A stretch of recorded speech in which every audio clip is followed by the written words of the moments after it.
Hi guys, I'm going to do a quick section of chapter 12 today. We're going to go through section A. To start off though, let's do a quick review of weathering, erosion, and deposition, because that's really what we're talking about a lot today. So weathering is, remember, the breakdown of rock material, okay? So anything of the Earth's crust, when it gets broken down, and it can be by many different factors, we're going to talk about those factors, breaks it down into smaller pieces. Erosion is when those smaller particles then get carried away by something else. We're going to talk about what carries them away, okay? And then deposition is when that sediment, those particles actually get laid down somewhere besides their point of origin, okay? So weathering, erosion, and deposition, and they're all kind of working together at the same time. You can see this picture of the coastline. You can kind of imagine how the land at some point, connected. The coastline went all the way out to here. But due to water mostly at the coastline, a lot of the rock and dirt has eroded away. All right, so we've got different types of weathering. We've got chemical weathering, and then we'll talk about mechanical weathering. Okay, but first, chemical weathering is the breakdown of rock with chemicals and chemical changes, and it actually alters the rock chemically. Okay, so in nature, we have some different weak acids that do this, and you can see a picture right here.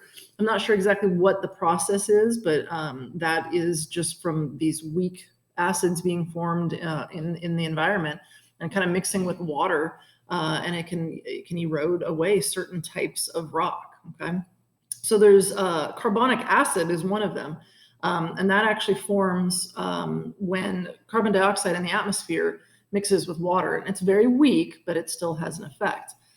Lichens, which are kind of like a type of moss, those real low kind of stringy green plant kind of things, they produce very weak acids also, and so the acids that those plants produce can break away rocks as well, right?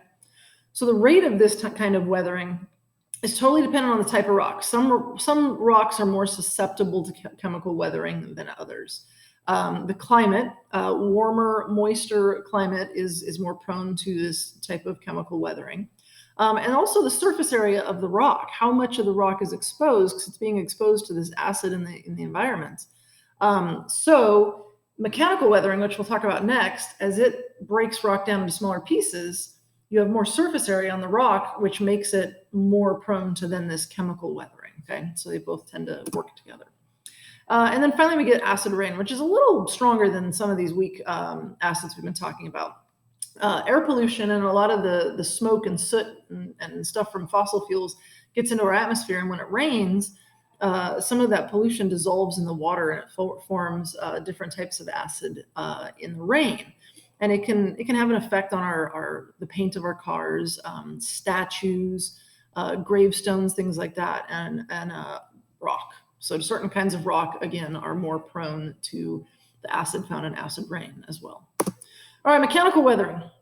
Mechanical weathering is the actual physical breakdown of rocks into smaller pieces. Okay, so no chemicals involved, no change in composition at all. Okay, one of the most common forms of mechanical weathering is this process known as frost wedging. Okay, so this giant rock here, and I'm going to move myself. You can see that piece that's broken off of it.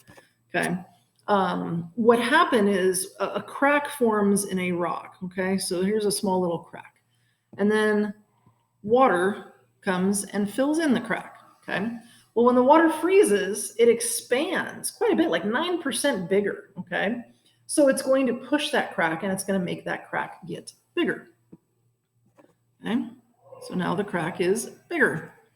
And then when moisture gets into it, it fills it even more. And this process keeps going on and on and on until eventually the crack in a rock can become big enough, like the picture there, that it can actually break a huge chunk off of it. And yes, that is my truck. I was actually there. Then there's something known as frost heaving, which is a similar process, but this happens underground. Okay, so groundwater underground, if it gets cold enough, it will freeze and expand, and it can actually push rocks up and expose them that were previously buried. Okay. And then finally, we have this process known as exfoliation, which is related to the weather, okay, the cooling and heating process can have a big contributing factor to this. So basically, large layers of rock separate and kind of shed off. It could be either huge slabs that break off or just smaller little flakes that come off.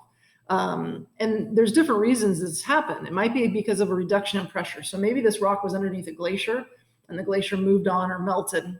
And so now this rock can kind of go like, ah, and it can kind of breathe and expand a little bit, which allows it to break, okay? Mostly it's because of heat. As these rocks are getting hit with the sun on a continual basis, heat causes things to expand as well. And then it cools down and then it expands. And so these pieces will break off in a process known as exfoliation. There's also biological weathering, okay? Plants and animals can have a big effect on rocks and the crust and the dirt and things like that. So basically, it's a biological weathering is a result of the mechanical actions of plants and animals. So as plants grow, their roots push the dirt out of the way. Okay, if that happens to go through a rock, and you can kind of see this huge root literally splitting this rock, it can break the rock into smaller pieces. Okay, and animals digging, burrowing, just little tiny animals are all throughout the ground. And as they loosen things, then that makes them more exposed to that chemical weathering. So again, this kind of intertwined process there. Okay, that's it for section A. Section B is a lot longer. Be ready. Okay, bye.